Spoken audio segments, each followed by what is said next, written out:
In the early 1980s, one short phrase began appearing across Douala. It was whispered in bars, scribbled on bank counters, and written on city walls. Essono Edela, meaning Isuno was here. Behind those three words was a man whose crimes and boldness turned him into a legend. He became a symbol of fear, cunning, and defiance. A criminal who blurred the line between man and myth. This is Crimes of Africa.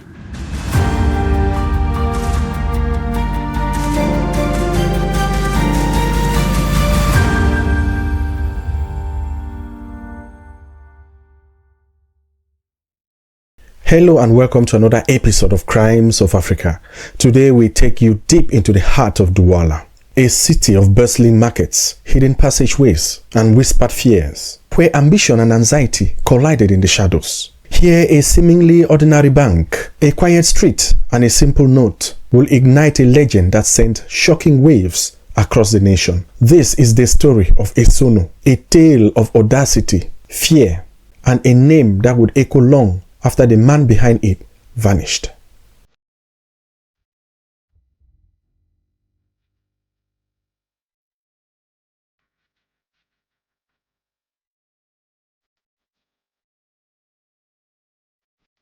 Isuno was not born a soldier or a gang leader. He once worked as a stretcher bearer for the Red Cross during the Civil War in Chad. His job was to collect the wounded and the dead, but while helping, he also saw something else: weapons lying among the corpses. AK-47s, pistols, grenades, and ammunition belts were everywhere. Where others saw tragedy, Isuno saw opportunity. He began quietly collecting magazines, bullets, and then full weapons. In exchange for water, bandages, or silence, he gained the trust of soldiers and rebels. He learned how to handle guns, how to fight, and how to think like a warrior. He memorized combat moves, weak spots on the body, and secret words used by fighters. He also listened to stories about bush bandits, rebels, and highwaymen who became heroes in villages after death. These stories fed an idea inside him. One day, his own name would be the one whispered in fear. Chad at that time was a place of endless war. After independence, states collapsed and violence spread. Northern Cameroon also suffered from banditry and weak prisons that often produced future criminals. Isuno was part of that environment, but he added something new: showmanship. In 1980, Isuno left Chad. He didn't come back empty-handed. Hidden under sacks of food in a stolen pickup truck were firearms, grenades, ammunition belts, and talismans, sacred necklaces given to him during a bush ritual. That day he swore never to run again. He believed he now had the power to disappear. He traveled from the north of Cameroon to Yaoundé, then Douala. He studied his surroundings carefully: banks without cameras, police stations with too few officers, badly guarded roads, and above all, the fear of the wealthy. But he didn't attack right away. He spent time in bars and dance halls, spent money lavishly, learned how to charm people, and practiced disappearing into crowds. He changed names, jackets, and neighborhoods. A woman might dance with him one night and see his name in the newspaper the next day. A police officer might shake his hand without realizing he was greeting his future nightmare. Isuno wanted a signature, a dramatic, visible act. It came one Tuesday morning in November 1980. The Dido market in Douala was waking up. Delivery trucks crowded the alleys. Mothers sold donuts under parasols. Near a small branch of Cameroon Bank, a man in a beige jacket stepped out of a taxi. He looked ordinary. Minutes later, 3 armed men stormed the bank. Gunfire echoed. Customers dropped to the floor. Isuno did not hide. While the chaos unfolded, he calmly walked to the counter, took a scrap of paper and wrote slowly, Isuno etela, meaning Isuno was here. He placed a note beside 2 1,000 franc bills he intentionally left, as if paying an entry fee. When police arrived, the robbers were gone. Only the note remained, a challenge to the authorities. This robbery was not the bloodiest or richest, but it was the most important. For the first time in modern Cameroon, a criminal openly signed his crime with his own name. He stole more than money. He stole attention. Newspapers ran front-page headlines. Spectacular robbery in Douala, the man who signs his crimes. In taxis, bars, and saloons, everybody talked about the name, the audacity, the style. That day, the criminal Isuno was born. After that, he struck again and again. He used limited violence, preferring humiliation and messages. Sometimes he robbed a place and left a note. Other times he left a note without robbing anything at all, just to create panic. Police were overwhelmed. No clear pattern, no fixed method. He struck when he wanted, appeared, and vanished. In working class neighborhoods, opinions were divided. Some said, he is a thief, but at least he doesn't kill. Others whispered that he was doing what nobody else did, attacking banks and the rich. A subtle kind of admiration grew. Isuno became the mirror of a frustrated country. Young people watched him. Households talked about him. Elders remembered their own anger. Every crime was a stage, every signature a chapter. And while the state searched for a face, Isuno became just a name carved into fear. Stories about his supernatural power spread quickly. A former soldier claimed he shot Isuno 3 times at close range, and the man vanished like smoke. Others swore they saw him pass through walls. A taxi driver said he dropped Isuno off in Garua, and seconds later he had disappeared. People described him as one man with 10 faces and 100 rumors. Some said a Chadian native doctor had initiated him in Gemena. Others spoke of amulets and red necklaces soaked in goat blood. He always wore a black leather belt, tied 3 times around his waist. An old associate said the belt was a pact and that if it was torn off, Isuno would become vulnerable. But no one ever managed it. This mystical aura didn't come only from Isuno. It also came from people living under injustice who needed myths of escape. He became nightmare and hope at the same time. Visible, tangible, yet elusive. Like an African Arsène Lupin, but with real bullets and a darker edge. Rumors said he once left a policeman naked in a puddle after an arrest attempt.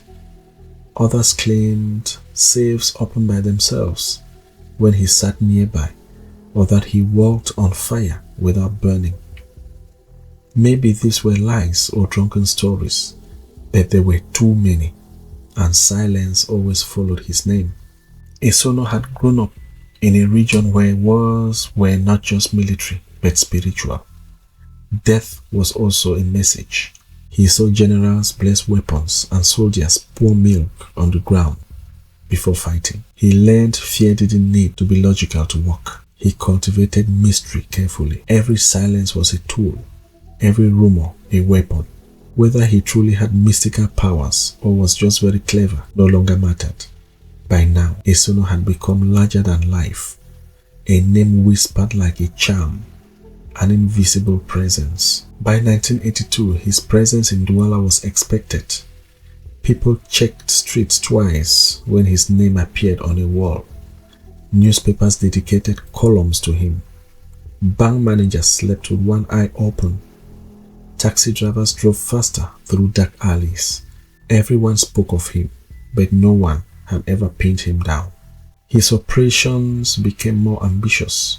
Early bank robberies were small, almost theatrical. Later, he targeted bigger banks, government offices, and wealthy traders' warehouses.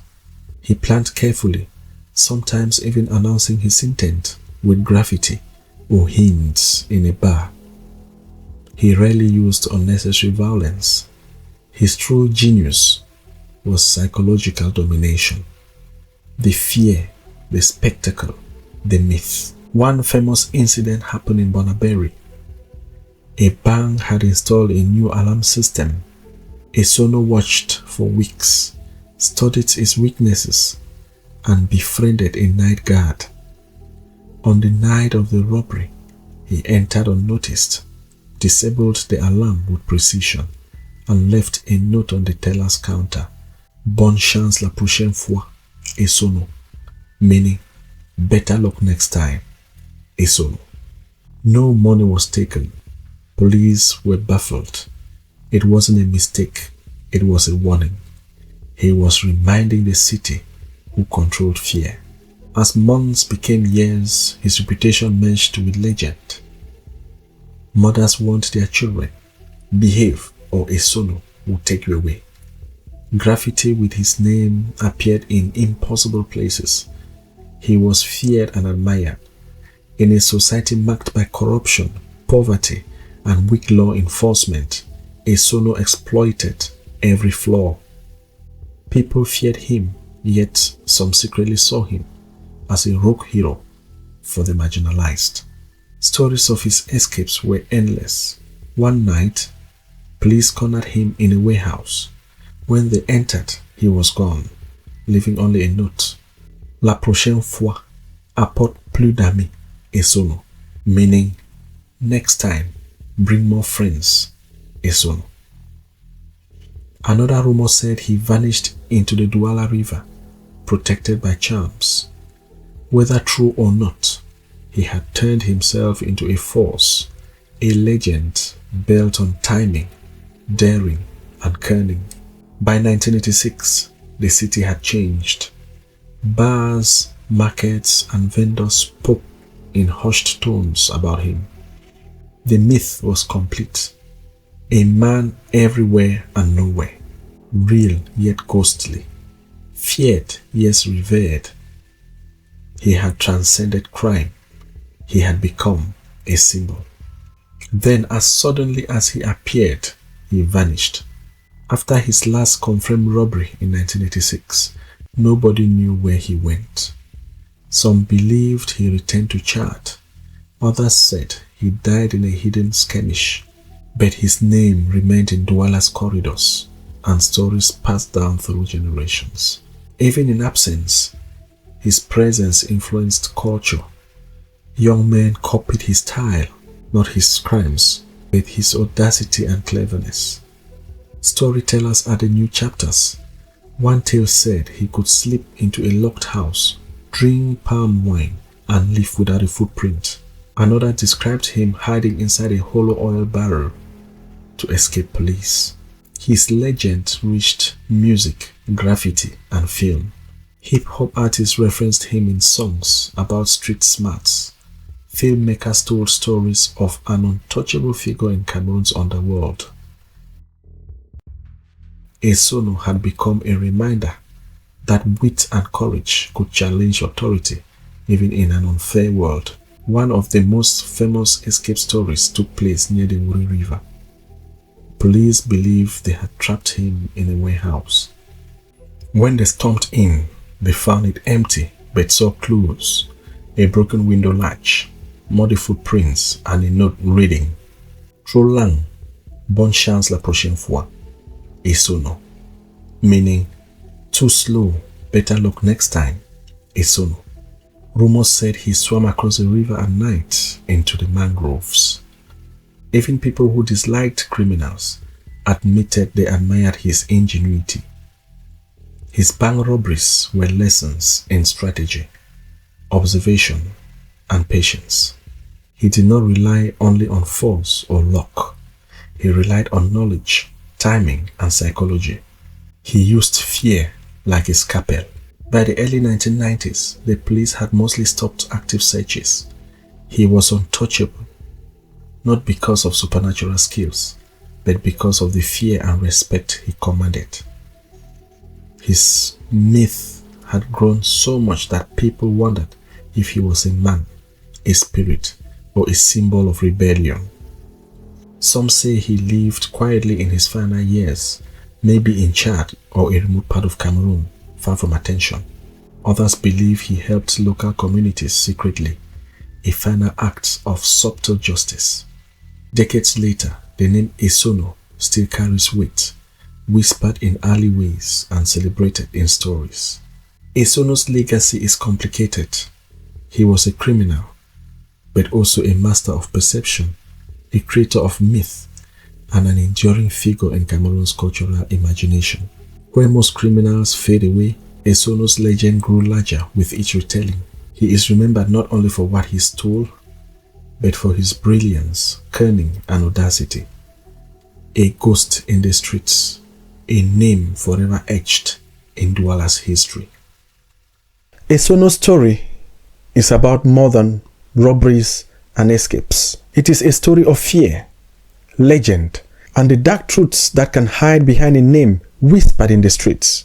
Behind the daring crimes was a man who became a symbol, a phantom whose actions reshaped a city's sense of safety and left a trail of awe, panic, and myth. Thank you again for joining us for this episode of Crimes of Africa. Until next time, remember that sometimes the most unforgettable names conceal the most unsettling truths.